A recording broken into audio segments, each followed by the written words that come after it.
Bismillahirrahmanirrahim. Assalamu alaikum.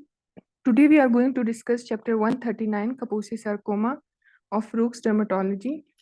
Kaposi sarcoma is basically a vascular tumor. Vascular tumor को हम three parts में categorise करते हैं. फर्स्ट इज Kaposi sarcoma, फिर hemangioma and angiosarcoma. Kaposi sarcoma basically simple words में अगर हम उसको एक्सप्लेन करें तो ये कैंसर है ब्लड वेसल्स का. फिर इसकी डेफिनेशन में एक वर्ड है एंडोथेलियल प्रोलिफरेशन. जो इसका कॉजेटिव एजेंट है वो है ह्यूमन हर्पीज वायरस 8. वो जाके जो एंडोथेलियम है ब्लड वेसल्स का, वहाँ पे जाके वो रेप्लिकेट हो जाता है और जो एंडोथेलियल सेल्स है वो एबनॉर्मली मल्टीप्लाई कर जाते हैं. तो इसलिए उसको है एंडोथेलियल प्रोलिफरेशन बोला गया है. ठीक है. फिर जो इसका इंट्रोडक्शन है उसमें एक कंट्रोवर्सी चल रही थी जिसमें ये लग था कि इसमें ब्लड वेसल्स इन्वॉल्व होंगे या फिर न्यूफ्रेटिक वेसल्स इन्वॉल्व होंगे. तो फिर जो है एक एंड पे इन लोगों ने ये कंक्लूड किया कि इसमें लिम्फेटिक वेसल्स इन्वॉल्व होंगे. तो ये जो है एक लो मैलिग्नेंट पोटेंशियल होता है इसका, और ये क्यूटेनियस इन्वॉल्वमेंट तो करता ही करता है, उसके साथ साथ ये mouth, nose, throat, lymph nodes, lung, GIT, उसके अलावा जो है वो दूसरे ऑर्गन्स को भी इन्वेड कर सकता है.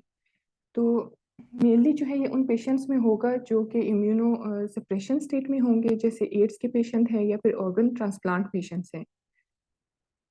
फिर इसकी पैथोफिजियोलॉजी अगर आप लोग देखिए उसमें एक प्री डिस्पोजिंग फैक्टर्स का बताया हुआ है. एक तो ये कॉज करेगा ह्यूमन हर्पीज वायरस 8, लेकिन इसमें ये भी बताया हुआ है कि it is insufficient to cause Kaposi sarcoma alone. इसके लिए को फैक्टर की भी ज़रूरत है जो कि HIV को इन्फेक्शन के साथ ये उन पेशेंट्स में रिस्क इंक्रीज हो जाएगा 20,000 फोल्ड्स. फिर पैथोलॉजी में इसके 3 स्टेजेस हैं. वो है एक patch stage, plaque stage and tumour stage. और इसकी जो एक इम्पॉर्टेंट साइन है, प्रोमोटरी साइन, ये सारे अभी हम डिस्कस करेंगे वन बाय वन. जो इसका पैच स्टेज है उसमें उसमें वो होगा स्वोलन वेसल्स नजर आएंगे. वेसल क्यों स्वोलन है, वही कि एबनॉर्मली जो एंडोथेलियम है वो उसका प्रोलिफरेट करेगा. तो उसके डायग्राम में आप लोग देख सकते हैं, ये नीचे जो दो बने हुए इसमें एक तो वेसल्स है रेड रेड वाली, और ये जो पिंक पिंक नजर आ रहा है ये फाइब्रोसिस हुआ हुआ है. ठीक है. और जो पर्पल डॉट्स है ये इन्फ्लेमेटरी इन्फिल्ट्रेट है. तो ये ट्राइड याद रखना है, एक तो स्वोलन वेसल्स होंगे, इन्फ्लेमेटरी इन्फिल्ट्रेट होगा और फाइब्रोसिस होगी. जो इन्फ्लेमेटरी इन्फिल्ट्रेट है वो होगा टू टाइप ऑफ सेल्स के साथ. एक लिम्फोसाइट्स है, दूसरा प्लाज्मा सेल्स है. प्लाज्मा सेल्स जो है वो करेक्टरिस्टिक है सेकेंडरी सिफिलिस का, और एक Kaposi sarcoma में भी हमें जो है प्लाज्मा सेल्स मिलेंगे.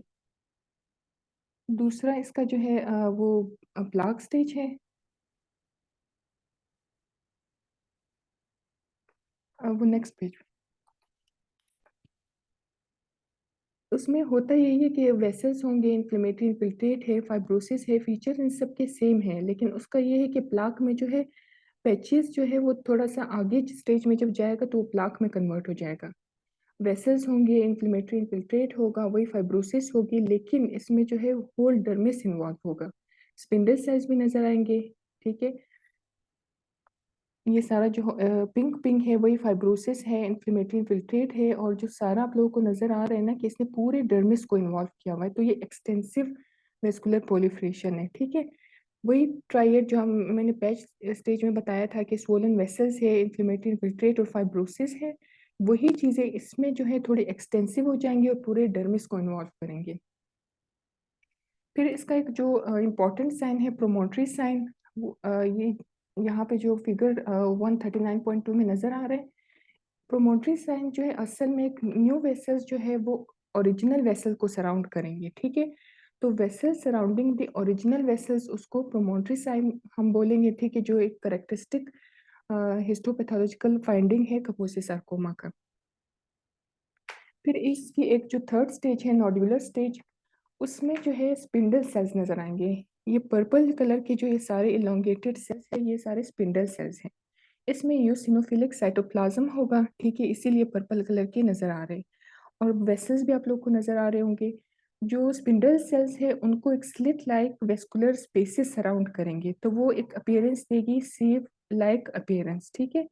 एक नोड्यूल स्पेसिफिक जो नज़र आ रहा होगा, नोड्यूल के फॉर्म में होगा, ठीक है। पैच हो गया, प्लाक जो है वो उसी का एक्सटेंसिव फॉर्म है, और जो नोड्यूलर है वो जो सीव लाइक अपीयरेंस उसमें, और स्पिंडल सेल्स आप लोगों ने याद रखने। इसमें माइटोसिस भी नज़र आ सकते हैं एंड इयोसिनोफिलिक ग्लोब्यूल्स। फिर इसका जो एक टेबल पीछे हमने छोड़ दिया था उसमें इसके वेरिएंट्स हैं। उस इसके 4 वेरिएंट्स है, क्लासिक है, एंडेमिक है, आइट्रोजेनिक, इसको इम्यूनो सप्रेशन एसोसिएटेड भी बोलेंगे, और एड्स एसोसिएटेड।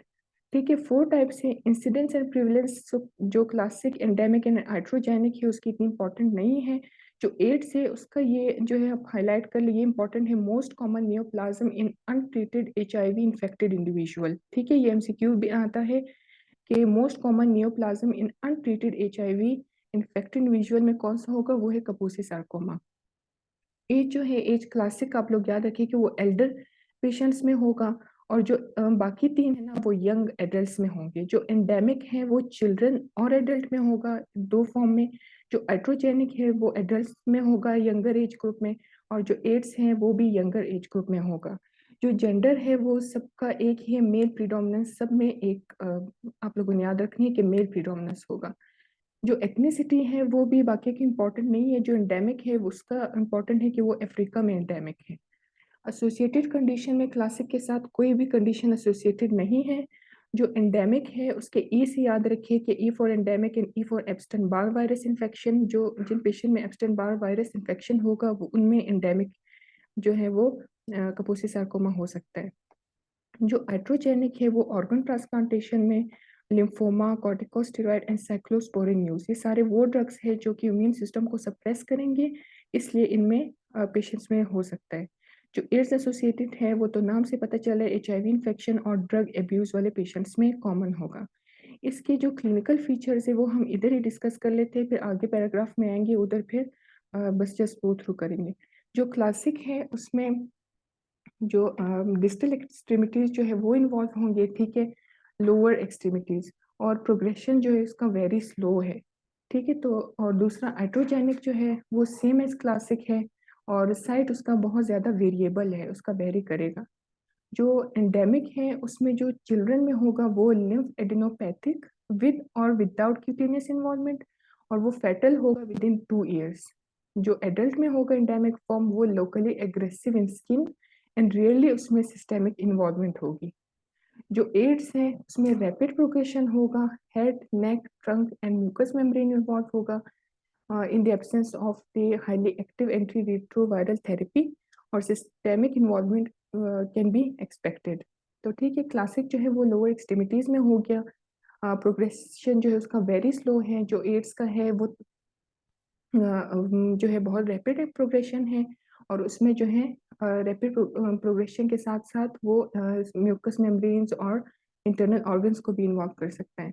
जो इंडेमिक है वो चाइल्ड वाला जो है वो लिम्फ एडिनोपैथी के साथ रिलेटेड है, स्किन हो भी सकती है नहीं भी हो सकती। जो एडल्ट था उसमें स्किन तो एक्सटेंसिवली इन्वॉल्व होगी, सिस्टेमिक इन्वॉल्वमेंट जो है वो रेयर होगी। हाइड्रोजेनिक जो है वो सेम एज क्लासिक का था। फिर यहाँ पे जो इस टेबल के नीचे इम्यूनो हिस्टोकेमिकल स्टडीज में ये बताया गया है, जो strong expression of CD31, CD34, factor 8 related antigen and podoplanin D240, ये जो है इसके वो है HHV8 जो है ये स्पिंडल सेल एक्सप्रेस करेगा जब हम इसकी इम्यूनो हिस्टो स्टेनिंग करेंगे। फिर कॉजेटिव ऑर्गेनिज्म में जैसे हमने पहले भी पढ़ा कि HHV8 इसका जो है वो कॉजेटिव ऑर्गेनिज्म है। जेनेटिक में इसका एक चीज़ इंपॉर्टेंट है कि OX40 जीन के साथ ये डेफिशिएंसी के साथ ये एसोसिएटेड है, वो भी उनमें जिनके चाइल्ड ऑफ कंसेंग्युइनस पेरेंट्स के हो। ठीक है, ये जो जीन है ना वो रिलेटेड है CD4 टी सेल फंक्शन को, वो डिक्रीज करेगा। जब वो डिक्रीज होगा तो इन्फेक्शन के चांसेस ज़्यादा होगा, वही पेशेंट फिर इम्यूनो सप्रेशन में चला जाएगा, तो उनमें भी कपूसी सार्कोमा हो सकते हैं, लेकिन अभी तक ऐसा केस सिर्फ एक देखा गया। फिर इसका इन्वायरमेंटल फैक्टर है। इन्वायरमेंटल फैक्टर में जो है कुछ ड्रग्स इन्होंने बताई हुई है, जो क्विनीन है, नाइट्राइल इनहेलेंट्स हैं, AC inhibitors and volcanic soil silicates. अब क्विनीन जो है उसका एक इम्यूनोसप्रेसिव जो है इफेक्ट भी होता है, उसकी वजह से ये पेशेंट प्रोन हो सकता है टू कापोसी सार्कोमा। और जो एसी इनहिबिटर्स हैं वो इफेक्ट करेंगे T lymphocyte activation and proliferation को, again by altering the immune response. मतलब इन ड्रग्स का कहीं ना कहीं साइड इफेक्ट में इम्यूनोसप्रेशन भी है, जिसकी वजह से कापोसी सार्कोमा होगा। प्रेजेंटेशन इसकी जो हमने पढ़ी कि इनिशियली ये पैच होगा, फिर ये जो है पैचेस यूनाइट करके जो बाद में इसका प्लाक भी बन सकता है, ठीक है। ये हो सकता है एक्सट्रीमिटीज और हैंड्स, एयर्स और नोज पे।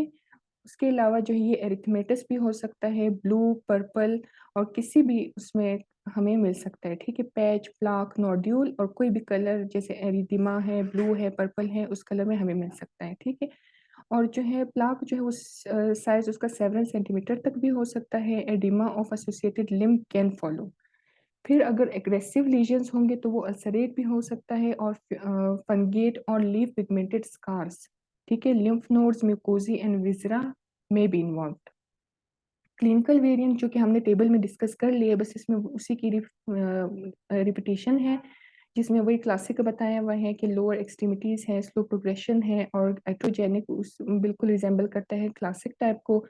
और जो इंडेमिक है उसमें चिल्ड्रन टिपिकली लिम्फ एडिनोपैथी के साथ आएगा विद और विदाउट क्यूटेनियस इन्वॉल्वमेंट। और जो एडल्ट हैं उनमें क्यूटेनियस इन्वॉल्वमेंट तो होगी, सिस्टेमिक रेयरली होगी। और जो एड्स है वो तो सिवियर एक्सटेंसिव होगी, उसकी स्किन भी, म्यूकोजल मेम्ब्रेन भी, विसरास भी इन्वॉल्व हो सकते हैं। जो डिफरेंशियल डायग्नोसिस है उसमें हीमेंजियोमास है, मेलानोसाइटिक प्रोलिफरेशंस है, एक्रोएंजियोडर्मेटाइटिस और बिसिलरी एंजियोमेटोसिस। फिर क्लासिफिकेशन ऑफ सिवियरिटी आ जाती है। इसकी स्टेजिंग जो है वो TIS स्टेजिंग है, AIDS clinical trial group staging system for Kaposi sarcoma.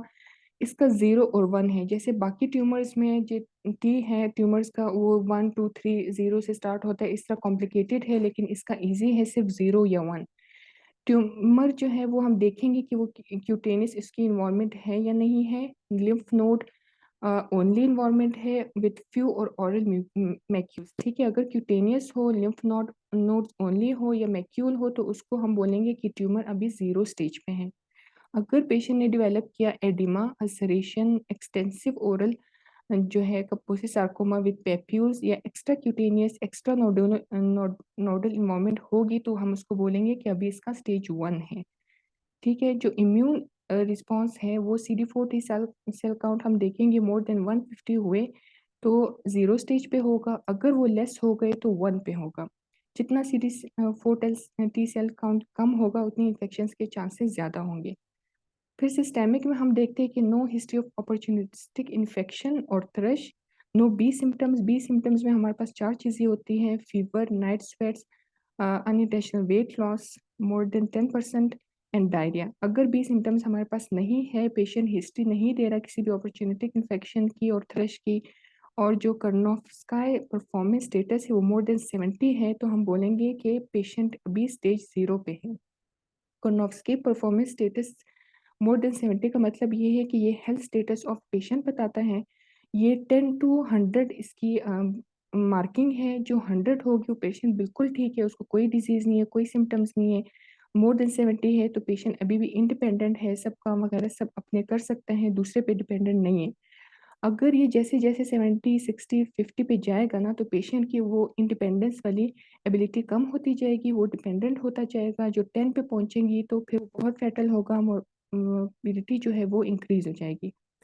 इसी तरह अगर पेशेंट हिस्ट्री दे रहा है अपॉर्चुनिस्टिक इन्फेक्शन की और थ्रश की और 1 और मोर बी सिम्टम्स है, Karnofsky performance status less than 70 है, other HIV related illness such as neurological involvement और लिम्फोमा है, तो हम बोलेंगे कि कापोसी सार्कोमा का स्टेज 1 है।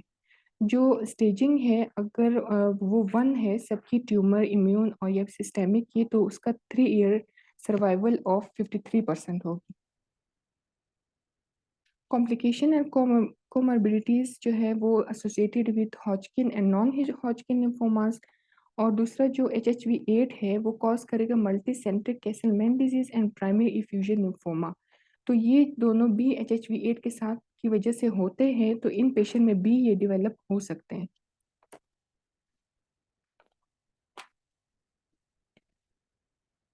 और कॉम्प्लिकेशन में दूसरा GIT tract particularly the small intestine is the most common site of visceral involvement. सबसे ज़्यादा जो इन्वॉल्व होगा वो जीआईटी है, उसके बाद लंग, हार्ट और लिवर भी हो सकता है। ठीक है, जीआईटी में उसकी एक तो मैसिव हेमरेज हो सकती है और वो दूसरा जो है वो as a serious potential complication इसकी वजह से हो सकती है।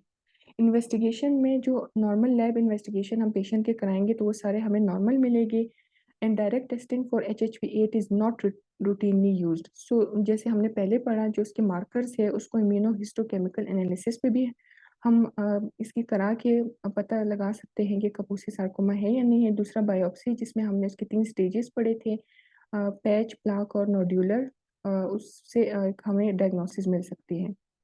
मैनेजमेंट में जो है there is no approach is definitely curative. कोई भी जो है वो डेफिनेटली क्यूरेटिव नहीं है, बट ये बहुत ज़्यादा जो रेडियो सेंसिटिव है तो 93% ऑफ पेशेंट जो है वो रेडियो थेरेपी से इम्प्रूव कर जाते हैं। लोकलाइज होगा तो हम एक्सीजन या क्रायोथेरेपी कर सकते हैं। इंट्रालीजनल जो है vinblastine, interferon alpha 2B and imiquimod जो है वो इफेक्टिव है, बट रिकरेंस जो है वो कॉमन है। जो एड्स पेशेंट है उनको हम ट्रीट करेंगे with highly active anti retro viral treatment, ताकि HIV इन्फेक्शन जो है वो 50% जो है वो इसको रिस्पॉन्ड नहीं करते, पूरे रिमिशन में नहीं जाते। फिर जो रिग्रेशन जो है साइरोलिमस से भी अच्छा रिजल्ट देखा गया और disseminated Kaposi sarcoma is responsive to therapy, though no definite regime establish given the lack of large well control clinical trials. लेकिन फिर भी जो है हम डॉक्सोरिब्यूसिन, विनका अल्कोलॉइड, इटापोसाइड, टेक्सेनस, पेक्लीटेक्सेल जो है उसको हम यूज़ कर सकते हैं। ये सारे जो है कीमोथेरेप्यूटिक एजेंट्स हैं। फिर लास्ट लाइन में इमतिनाइब एंड सोराफिनाइब भी जो है वो न्यू एजेंट्स है, उसको भी रिस्पॉन्स शो किया गया। यहाँ पे हमारा चैप्टर जो है वो एंड हो गया है। तो थैंक यू।